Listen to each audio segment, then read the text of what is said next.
Assalamualaikum warahmatullahi wabarakatuh. Alhamdulillah wassalatu wassalamu ala Rasulillah wa ala alihi wa sahbihi wa mawalah. Ada pertanyaan Bapak Ibu Saudara, bagaimana cara menanamkan cinta kepada Al-Qur'an? Pertanyaan ini seringkali menjadi penting. Karena apa?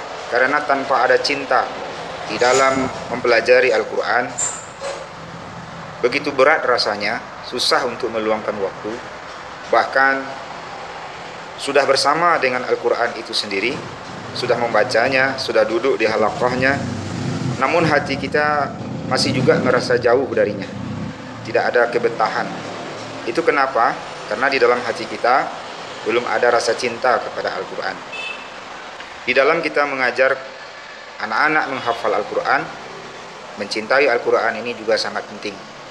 Ini mungkin perlu bagi kita sebagai guru dan juga sebagai orang tua, tidak hanya memperhatikan metode-metode yang bersifat keilmuan di dalam mempelajari Al-Quran, akan tetapi juga penting kita untuk mengetahui, untuk mengajarkan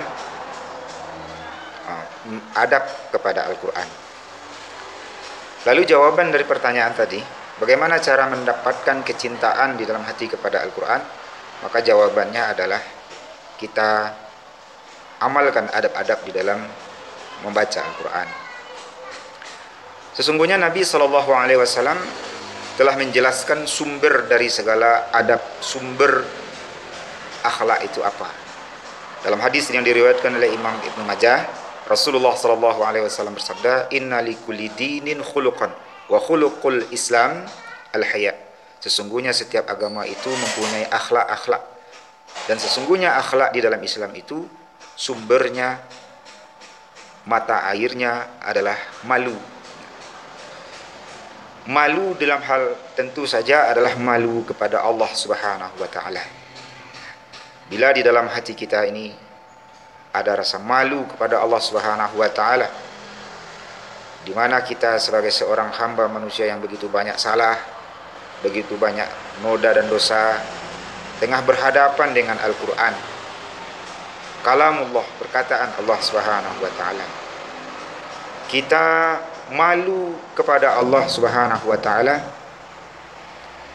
Begitu seringnya kita lupa, begitu banyaknya kedangkalan ilmu pengetahuan kita dengan Al-Quran, begitu kita banyaknya kezaliman yang kita lakukan, banyak ayat Allah yang kita baca kita tidak tahu, tidak terkesan. Perintah Allah kita tahu, tidak kita laksanakan. Larangan Allah kita tahu, tidak kita tinggalkan. Semua itu adalah bingkai, di dalam bingkai malu kepada Allah Subhanahu wa taala.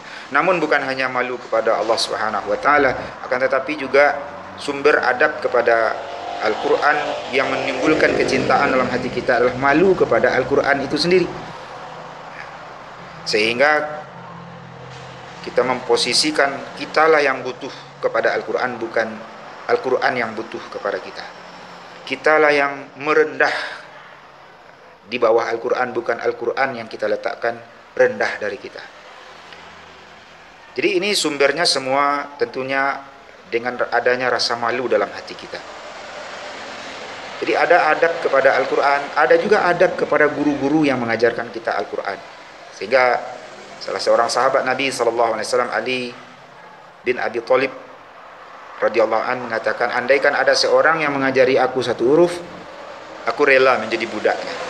Ini adalah ungkapan orang yang beradab dengan gurunya.